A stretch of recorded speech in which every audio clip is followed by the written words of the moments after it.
तर एक सत्पुरुष होता आणि त्या सत्पुरुषाजवळ निस्पृह लोक जे असतात ना त्यांच्याजवळ काहीच नसतं. तर पलीकडच्या काठावर जायचं होतं. सारे लोक पटापट नावेमध्ये पैसे देऊन बसले आणि तो साधू माणूसच अलीकडे राहिला, त्याजवळ पैसे नव्हते आणि पलीकडे जायला. तर मग तिथे एक माणूस उभा होता. तो म्हणे असं निस्पृह अवस्थेत जीवन जगणं काही खरं नाही.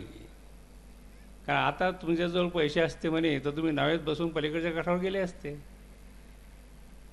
तर तो साधू पुरुष म्हणाला की आम्हाला काही पलीकडे जाण्याची गरज नाही. पलीकडचा काठ काय आणि अलीकडचा काठ काय याच्यात आम्ही फरकच करत नाही. पलीकडे कशाला जायचं म्हणे, काय का आम्हाला काही घेणं नाही देणं नाही. आम्ही इकडे असलो तरी चालतंय आणि पलीकडे जर नेलं कोणा गेलो आम्ही समजा तरी चालतं, काही बिघडत नाही.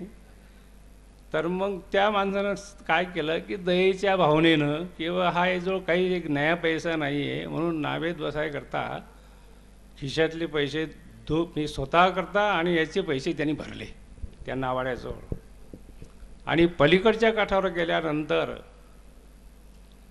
तो सत्पुरुष त्या माणसाला म्हणू लागला की आपण पलीकडच्या काठावर असताना तुझ्याजवळ पैसे होते, आपण इकडच्या अलीकडच्या काठावर आलो नाही.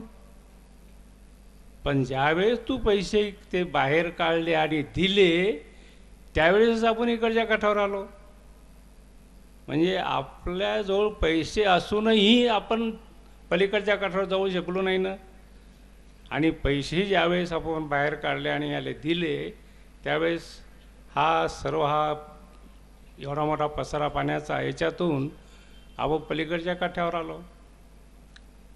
म्हणजेच याचा अर्थ असा की ही साधी लहान नदी पार करण्याकरता दिल्याशिवाय आपल्याला पार करता नाही आलं. तसं एवढा मोठा भवसागर तरून जाण्याकरता माणसाला त्यागाची आवश्यकता आहे, भोगाची नाही. एवढंच बोलून मी माझी रजा घेतो.